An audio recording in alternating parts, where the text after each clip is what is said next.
O Escolha a Escola de hoje está falando sobre o trabalho da Fundação Panda, que desenvolve atividades com crianças autistas e também trabalho com crianças com dificuldade de aprendizagem.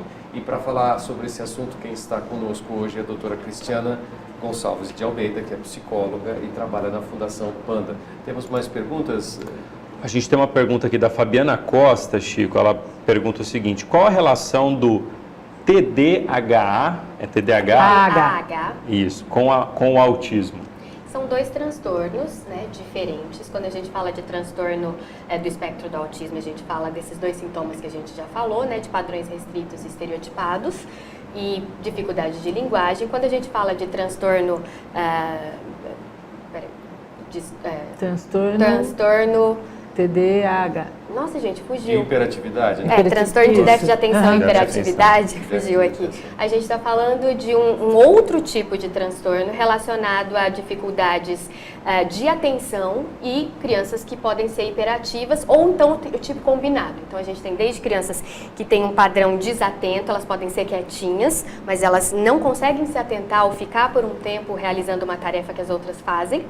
Tem o tipo hiperativo, que é às vezes muito confundido com autismo, então o diagnóstico de TDAH e de TEA, muitas vezes é difícil o diagnóstico diferencial, porque às vezes são crianças hiperativas, crianças com TEA às vezes podem ser hiperativas, e aí o diagnóstico fica confuso, e tem crianças, né, com TDAH que tem os dois, que são hiperativas e com déficit de atenção também. Mas são que situações é o tipo combinado. diferentes. São transtornos diferentes. Não é possível uma criança com autismo e ter também o sintoma do TDAH.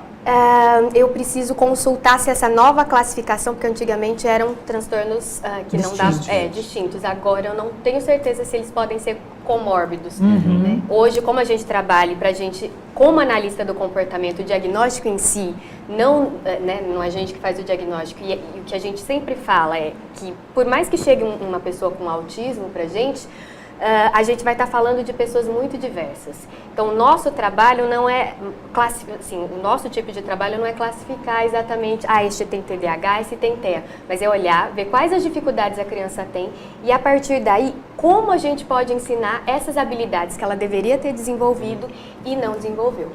E o que causa o autismo? Como é que ele é definido pela ciência? Tem alguma questão genética? É só socioambiental? Como é que a gente pode definir o autismo? Tem uma série de estudos relacionados a isso. Tem crianças com autismo que têm deficiências, né, que têm síndromes genéticas, por exemplo, X frágil é um tipo de síndrome genética que é muito comum, né, com autismo. Podia explicar um pouquinho mais, doutora? É uma síndrome relacionada ao cromossomo X, síndrome do X frágil. X frágil. X frágil. Em geral acomete, né? Exatamente. Em geral acomete mais meninos que meninas, mas também há meninas que são X frágil também. Então, assim, esse é um exemplo. Há uma série de síndromes genéticas que podem ter as crianças podem ter a síndrome e o autismo vem como parte dessa síndrome. Mas muitas crianças, elas têm autismo e não foi detectado, né, a expressão gênica de pessoas com autismo é muito diversa, né? Então, está relacionado a uma série de condições genéticas importantes, né? E outras a gente ainda não consegue identificar se é ou não genético. Existem também algumas hipersensibilidades no autista, né? Que aí é o caso do acessibilidade ao barulho, a aromas, né? E a gente estava falando sobre inclusão, aí nos bastidores a gente tinha falado um pouquinho com relação às empresas que estão se adaptando a isso. Aí eu fiz uma busca porque eu estava querendo ver se tinha alguma coisa no Brasil além dos cinemas, mas eu vi realmente que no exterior, né, principalmente ali no Reino Unido, tem bastante cadeias, até a chamada da BBC é Auckland Supermarket Introducing Quiet Hour for Shoppers with Autism, que é a hora silenciosa, quiet hour, né, para os autistas. O supermercado abre uma hora mais cedo ou fecha uma hora mais tarde, diminui as luzes, tira os sons, aquele pessoal que anuncia em alto-falante, coisa e tal, para poder receber os clientes que têm autismo. Você já teve notícia de alguma coisa similar no Brasil? Eu até faço um comentário. Será que esse tipo de horário e atendimento especial, ele é só para o autista? Porque Deve ser bem agradável você entrar num Né? supermercado Sou mais dessas. tranquilo, né? Sou dessas. Eu gostaria de frequentar esse horário aí, né? Sou dessas. É interessante a gente pensar que quando a gente faz esses tipos de adaptações, e aí isso entra, pode ser no shopping, pode ser no cinema, pode ser em N situações, várias outras pessoas se beneficiam, né?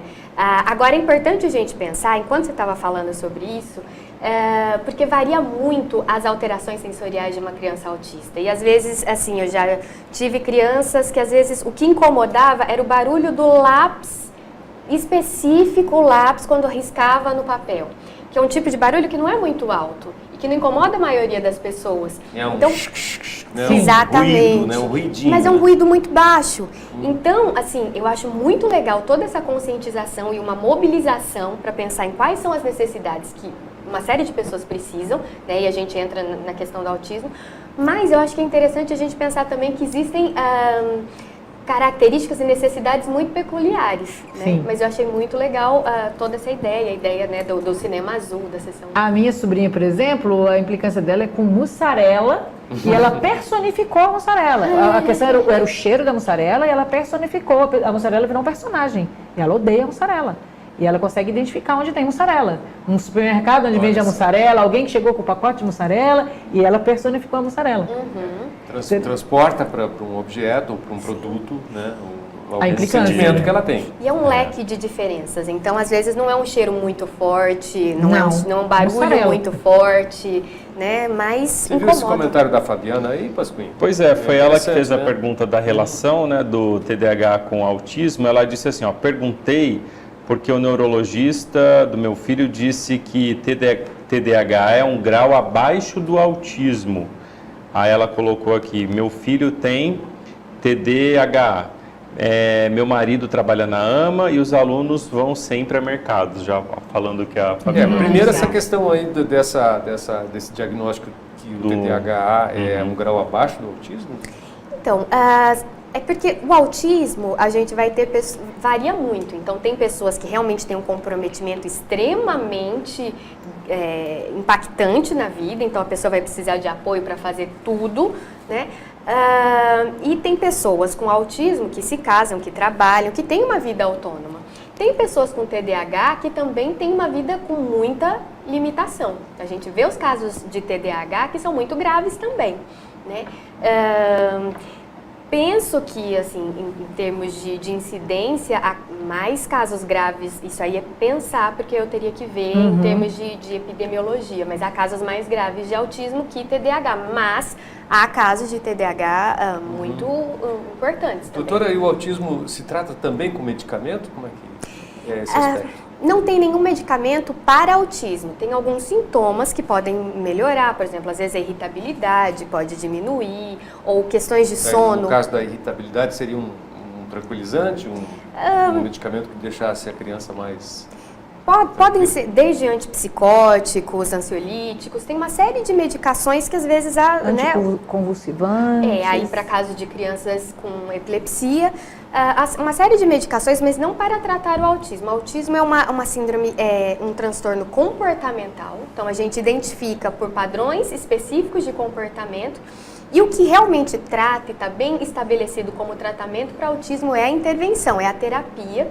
E não é qualquer tipo de terapia, há outras terapias agora que estão vindo, mas a mais bem consolidada é as intervenções comportamentais intensivas, né, baseadas no ABA, que é a minha formação, que é o Applied Behavioral Analysis, que é a análise do comportamento aplicado, que muitas vezes é vista como um método. Então eu vou falar aqui de novo, é importante as pessoas saberem, ABA não é um método, porque um método a gente pensa numa coisa assim, que a pessoa vai, aprende o método em 40 horas num curso de final de semana e sai.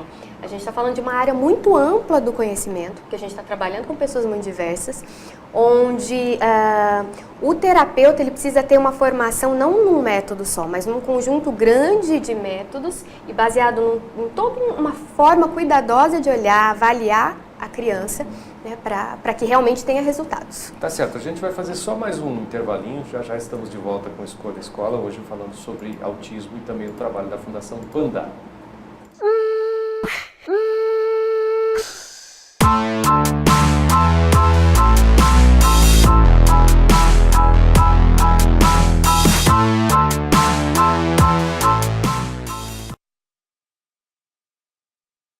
Para não perder nosso conteúdo e lives com os entrevistados, siga nossa página no Facebook e também no nosso canal no YouTube.